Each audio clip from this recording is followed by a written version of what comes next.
Well, hello, that's me again. Today is the 9th of February. It's Friday. Happy Friday, everybody. I hope you have a good weekend.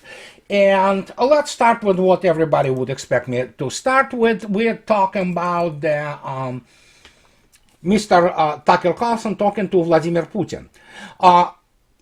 So many opinions right now, so I do not want to express my opinions per se in terms like, oh my god, this he said this phrase and you know what, and Putin responded this way. It's clear, if we have to summarize this interview, it was a clear message to the Western public, that public which is not completely brainwashed, and it was a message to basically American elites, Western elites.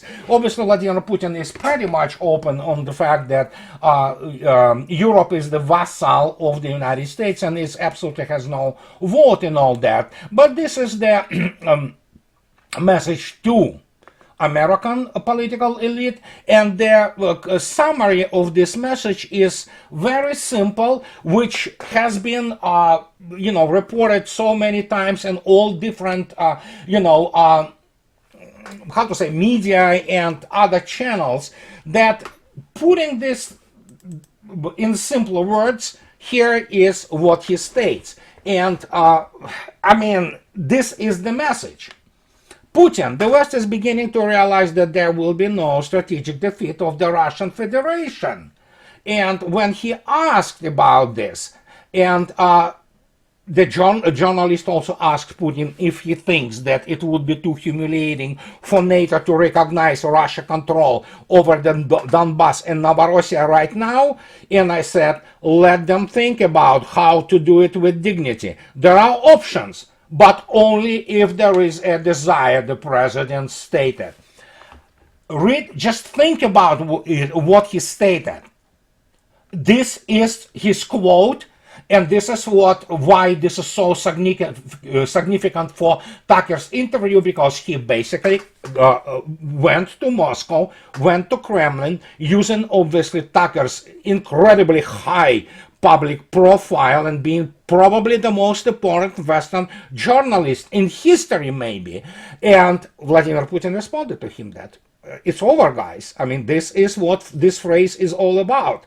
You come to the table and we will discuss how you will surrender with dignity. Period. This is what the message is. Obviously, and Vladimir Putin, basically, he could have gone for another 2.5 hours, It just was Tucker himself probably tired from this interview, which was more a monologue. And I applaud Tucker for that, because he allowed Vladimir Putin to speak. This is how real big-time journalists work. They allow your counterpart to express their opinions and views.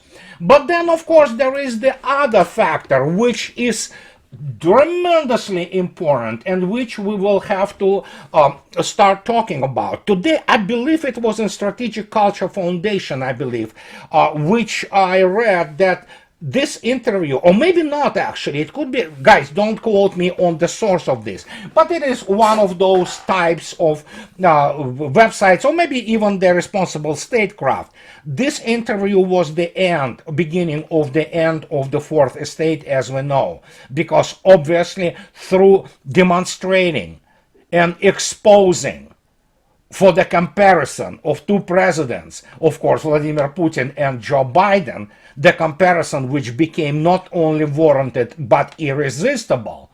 People who watched it, and we're talking about now hundreds of millions. Can you imagine that? This single interview. And when you look at this, it's like, yeah, you see what happened to Mr. Biden. Remember? His special counsel, Mr. Herr, with his basically report about the handling of the classified documents regarding Joe Biden, he talks about that, which is even humiliating. He talks about that the guy actually is not there. He has a weak memory. He is absolutely confused. So because of that, he cannot be prosecuted. Which is like, you know what? Some people would choose to be prosecuted, but to give this to be given this exposure and being that humiliated. And that also, when comparing the energetic, brilliant mind of President Putin, who speaks without any papers, and he can go on for, I don't know, and Joe Biden, who makes, remarks immediately after he is brought to the limelight, and he tries to, challenge the conclusions of a special counsel on the issue of his memory and, well, developing dementia. And he calls, obviously, Mr. Sisi, who is the president of Egypt, meaning that he obviously he meant Mr. Netanyahu, but obviously he called Mr. Sisi the president of Egypt and the president of Mexico. So there you go. This is immediately what you can see, and guess what? It exposes American corporate media as the nothing but propaganda outlet, and it exposes also the Washington establishment, especially when you compare two presidents of two superpowers, as the however we dislike Joe Biden, however convoluted and corrupted his administration is. He is an old man in his, basically he's fading away, and he is not fit for Oval Office. And Mr. Putin obviously says it openly that basically Mr. Biden, he is not himself, really. There are other people who control him, and we know who controls him. We know who they are in his administration. We know that it is Obama cabal which is behind all that, and as a result we have one geopolitical catastrophe for the United States unfolding after another, and then you have now the situation with the special military operation. And when you compare these two leaders and how they express themselves and what they have, what they project, and what is behind themselves, you know what, it basically tells you everything you need to know. And American legacy media is trash. They are run by trash people. They have no honor, no integrity. And you know what? Somebody posted a very interesting comment, which is really funny, when Erin Brunette of CNN was taking the interview from Mr. Zelensky last year. Somebody made a comment that, yeah, it's how to give a blowjob while interviewing the president of Ukraine. And this is absolutely shameful for the, well, but then again, those people have no consciousness. You look at those people and they are whores, prostitutes. So literally, some of them are. So, and that's what really is important in this tremendously influential, I would say, interview of Tucker Carlson, and I want to applaud him for maintaining his human and journalist integrity. And if you want to read opinions, there's so many of them that, good God, guys, don't even pay attention to what I say here. There are people much more important than me who already expressed their admiration to both Tucker and, of course, President Putin. And we already know what is this all about. He basically stated just directly, you lost. Deal with that. You don't want to deal with it? We will continue. This is the main message. And this is important for Tucker, obviously, who is close to President Trump. We'll see where it gets us. But in terms of the whole situation with the special military operation, we have the thing which even Washington Post, yes, one of those legacy media, one of those propaganda outlets which are square in Biden's corner, and they never had any reservations about producing the propaganda and lies. They suddenly, guess what? They get these things, out. And wow, who would have thought? It's been yesterday, and they talk about, I like the democracy dies in darkness. Actually, these are legacy media which create darkness. But here it is. The Ukrainian military is facing a critical shortage of infantry, leading to exhaustion and diminished morale on the front line. In interviews across the front line in recent days, nearly a dozen soldiers and commanders told the Washington Post that the personnel deficits were their most critical problem now, as Russia has regained the offensive initiative on the battlefield and is stepping up its attacks. One battalion commander in a mechanized brigade fighting in eastern Ukraine said that his unit currently has fewer than 40 infantry troops. The soldiers deployed in frontline trenches who hold off Russian assaults. A fully equipped battalion would have more than 200, the commander said. Well, I mean, we know the situation, and the strategy is very clear on the Russian side, and it was from the get-go very clear, especially after the sabotage of the Istanbul negotiations between Russia and Ukraine by Mr. Johnson on behalf of the United States. So when you look at these interviews, yeah, so what's the news really? Everybody knows that this is happening, and when they talk about that Russia has regained the offensive initiative on the battlefield, I have some news for people who write this garbage in Washington Post, that Russia never lost operational initiative starting from the February 24, 2022. It's a news which they may not understand because obviously they don't have military background and they don't understand what it means. But Russia was fighting in the what is the mode economy of force, and if you continue to read what Washington Post continues to say, here's this. The basis of everything is the lack of people, Alexander said, Where are we going? I don't know, Heather. There is no positive outlook, absolutely none. It is going to end in a lot of death, a global failure. And most likely, I think the front will collapse somewhere like it did for the enemy in 2022 in Kharkiv region. So obviously it's a complete garbage because there was no battle of Kharkiv and there was no collapse of any front because Russia simply withdrew there because it was all done in the basically goodwill gesture, which has been, well, kind of precipitated by the negotiations in Istanbul. But they want to believe that there will have been some battles of Kharkov or battles of Kiev or what have you. So, if we continue to look at what is happening there, we of course get to the issue of the Zaluzhny's removal. So here's the yesterday's news about Zelensky removes commander-in-chief of Ukrainian army, but the war doesn't, as Ukrainian Defense Minister Rustem Umerov announced the firing, but the war doesn't remain the same. War is changing and the demands change.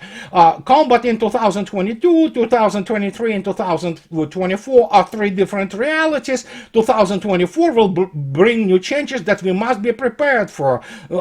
New approaches, new strategies are needed, Umerov stated. Well, yeah, sure, these are platitudes which all of them say, but the point is, of course, that Zaluzhny wasn't that great as a general. In fact, Russians have a very specific opinion about him. Guess who they appoint? Good gosh, I mean, they appoint Mr. Syrsky. Mr. Syrsky, who is actually how to put it politely, the guy who Russians laugh at. I mean, he's the guy who killed so many people because of his, so to speak, military leadership, quote unquote, qualities that, that, what can I say? And here they say, here's the background, of course, Alexander Syrsky family still lives in his native Vladimir region of Russia, and Colonel General Syrsky was born in Russia, Western Vladimir region, when both Russia and Ukraine were part of the Soviet Union. And his brother doesn't communicate with him, and mother and father of him are actually Russian patriots. So can you imagine basically what is happening there? Now I have to explain to you what is going on with Mr. Syrsky. But I'll start from afar. If you go and take a look at the Moscow State Technical University, legendary Bauman Technological Academy, basically. So this is, guys, believe me, it makes MIT look kind of, not very good. Practically all Soviet space and weapons programs grew out of this educational facility. They have among their alumni Mr. Rosenberg, Alfred Rosenberg, the main ideologue of the Nazism. So you cannot remove him. It's there. It is actually exposed there as the guy who graduated Bauman Moscow State, Technological University. It is the fact of history and nothing could be done about it. But Mr. Sirsky is a special case because he graduated actually Moscow Combined Arms Command Academy, famous Kremlin cadets. So this is the Combined Arms Academy, which produced some outstanding Russian leaders, military leaders. And suddenly, look what Mr. Medvedev talks about Mr. Sirsky and about his background. And Mr. Medvedev is very, very unequivocal in defining what he's talking about Sirsky. He talks, according to him, the biography of the new commander-in-chief of the Ukrainian army also creates feelings of hatred and contempt. Medvedev recalled that Sirsky was a Soviet officer, became a traitor who broke his oath and began to serve the Nazis, destroying his loved ones. Let the earth burn under his feet. Exactly. Mr. Sirsky is the general who commands the force, which is inspired to a very large degree by Nazi supremacist ideology. And there you go. Here's the Soviet former officer. And by the way, here comes no less than Politica. And this is, I mean, you know what, guys, when they call it, just, you have to really think about it, what is going on. So Politica comes up with this title, headline yesterday, Zaluzhny is out and they call the butcher is in. You might ask why they call him a butcher. And it is written by Alexander Ward and Matt Berg. And here's the photo and the subscript to this photo says that Alexander Sirsky is deeply unpopular with Ukraine rank and file. Well, they explain why he's unpopular, and by the way, they also immediately expose how clueless those people are writing about anything related to the warfare, and especially Russian warfare. For example, another very bad decision a Ukrainian military captain told NatSec Daily, whatever. The captain, like others, was granted anonymity to avoid retaliation or to provide their unvarnished opinion. And he stated that Sirsky is seen by those on the front lines as stern Soviet-style general who callously puts his men in danger, which is garbage, of course, because it's written by people who are completely ignorant on the Soviet military history. But then again, hey, what do you expect? These are Washington and New York-based morons. But however, even they have to report this, and that's what it reads. This person added that Ukrainian troops have given Sirsky a gruesome nickname, Butcher. The captain confirmed that his name has stuck, as has General 200. And look what they say, which stands for 200 dead on the battlefield. Okay, people, fire the shysters, they are morons. The reason he has the name of General 200 is after the cargo 200, which is the Soviet, basically logistical title for the coffins of the corpses of the killed soldiers. It is called in those logistical documents primarily as 200, cargo 200. It has nothing to do with 200 dead on the battlefield. Yet here you are. These are the cretins, who are so-called informed public in the United States. They have no clue about anything. Yet they still have to report now that, Mr. Sirsky is a butcher. He is the guy who is known for Bakhmut, where I don't know how many tens of thousands he killed of his troops, and that is why they, as they said, a Ukrainian soldier also tweeted a message in a group chat of veterans of Bakhmut fight. We are all, F-word, screwed. Of course you are. But here is just to demonstrate to you. Here's the Russian Defense Ministry. 5th of February. Here's one of the POWs taken by Russian forces, and he's a lucky guy. His name is Fyodor Dibits, and he was actually trained, and that's what he's talking about, in the so-called Royal Academy in Spain. And he explains that he says the training was not royal. It actually sucked, and they were constantly, brainwashed by all those psychologists and Spanish military. I mean, Spanish military really. When was the last time Spanish military fought anything in their history? And so what he says that they were told that once the training is completed, you know what, you're going to be better than the Russians, and Russians are not good, and the victory is at hand. Well, you know the results. So, but the guy ended up in a Russian captivity, which is great for him. He will have the medical care. He is fed well. He is taken care of, and eventually he will be returned back to his family. And he talks about it. And this is what you need to know about all those Western instructors and Western royal academies who teach nothing. What can they possibly train them? And when you talk about the fact that what is happening right now, Russia is wiping them out in the copious numbers. I mean, you look at Avdiivka right now, which is essentially being broken in two different cauldrons. And will Russia go for another Bakhmut and another fire sack or fire cauldron, leaving a little bit of the lifeline for those reserves come in? Possible. But I think so. It's developing a little bit differently. But obviously, Mr. Syrski, the butcher, the General 200, have been appointed primarily to organize this desperate mobilization, which we know now that we have the situation with the even 16-year-old kids being, required to register with the Ministry of Defense of Ukraine.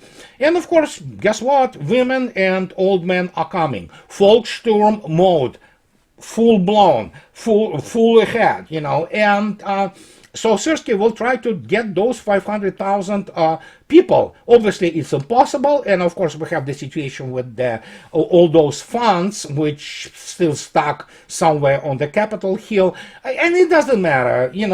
They cannot provide any more real weapons. Only thing they can provide money, and what you're gonna do with this money if you cannot buy anything? And so when we talk about it and when we look at this, it is a complete catastrophe for the West, and Mr. Putin said as much. So, and anybody who has any brain, I mean, they understand this. But that brings us to the situation with Judge Napolitano, who yesterday, he actually cut out this segment from talking to Lieutenant Colonel Tony Schaffer. I think so Judge Napolitano did it on purpose. And let me put it this way, even in the comments after that, there was like, oh my gosh, there was a storm. And here he, in the segment, while talking to Lieutenant Colonel Tony Schaffer says that actually Russian military is backward and it uses the Soviet-era rusty equipment. So, you know what? I don't know how to react to those things anymore. And let me put it this way. I already stated it in my blog that Judge Napolitano sometimes brings to his show Mr. Jack Devine, former CIA operative. And Jack Devine exposes himself. I think so Judge Napolitano does it on purpose sometimes. He humiliates himself, this Jack Devine guy living in the alternative reality. He talks about that Russia is about to collapse and armed forces of Ukraine should be soon at the gates of Moscow, whatever that means nowadays. So, and here you have now this situation. I understand Judge Napolitano wants to give their actually all kinds of sides and to express their opinions. The problem, of course, as I already stated, most, not all, but most so-called military experts in the United States, they have no clue about Russian military. It is absolutely terrifying when they still believe that they talk about, Russian military circa 1995, after the collapse of the Soviet Union and deliberate basically annihilation of Russian military by the Yeltsin administration, which was run essentially by the agents of CIA and these pro-Western liberals who, well, what can I say? They committed a crime not only against Russian military, but against Russian people in general in 1990s. But These people, like Lieutenant Tony Sheffer, Colonel Tony Sheffer, they still reside in this reality, evidently. Why they do reside in this reality, especially considering the fact that Lieutenant Tony Sheffer talks about himself as, intelligence officer for Defense Intelligence Agency. So you have to immediately understand that if you have the intelligence, military intelligence background, you have to at least follow alternative sources and develop information based on which you make your own conclusions. And the question is not, for example, if I talk to you and I say, oh gosh, this is so wrong. They say, oh, you're a Russian propagandist. Many people do, actually. So maybe I'm KGB agent or whatever, But the point is, I do not just read Russian sources. I read Western sources, and I need to analyze them. I need to do, of course, granted, I have the access to some sources which come with the territory. Just to give you an example, among my classmates, you have the people who commanded nuclear submarines and regular submarines, and they are now like the guy who is 1 year younger than us, Oleg Golubov, Vice Admiral. He is now becoming the commander of the Northern Fleet and things of this nature. So yeah, you can sometimes, just talk to them. Hey, have you heard this? And they say, yeah, I heard this, and But the point is, you still develop information. You still sift through news. It's called OSINT, Open Source Intelligence. You put together the factors. And how Tony Sheffer, being the lieutenant colonel with the defense intelligence background, he missed the fact that, for example, Russian nuclear forces U.S. nuclear forces look at a backwater, and it's just incomparable. And as Mr. Putin stated, and including Mr. Shoigu also confirms, 97% of Russian nuclear forces are brand new. And this is absolutely correct. And plus, they deploy their weapon systems such as Sarmat, let alone things of this nature as Avangard. The United States doesn't even have them. And it's not going to have it for a long time now. And when you look at this, and he says, T-90s, I don't think so. They are T-90s Prorif. They are brand new tanks. And even new versions of T-80s, brand new tanks. You look at the Su-57s and Su-35s. I don't know, not much rust there. Of course, Russians have sustained losses. Of course, there are some older equipment which is used and which is maintained extremely well. When you look attentively at the rear and logistical service of Russia, those famous RAM bots, repair battalions, these guys work 24/7, and they do some incredible things restoring equipment which has been, of course, hit and damaged, and so, but you know what? Russian army is actually probably now the most advanced and most modern army in the world. Not to mention the fact that, of course, the Russian army is using and developing net-centric operations in the real combat conditions, which the United States never had the chance to do so. And so when you look at this, yeah, what can I say? I don't think so it makes those so-called military specialists or experts, and most of them are not real experts, doesn't make them look good, honestly. So, and Tony Sheffer said, sadly, I mean, he confirmed that. And I don't know, maybe it is the professional envy.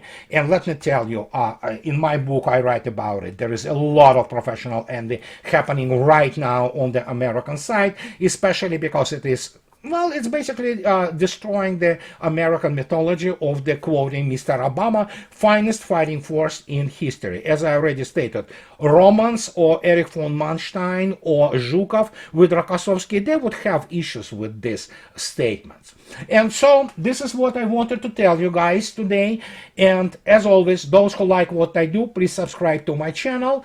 And those who can afford, please support me on Patreon or buy me a coffee or two. And have a nice weekend, guys. I'll talk to you later. Bye-bye.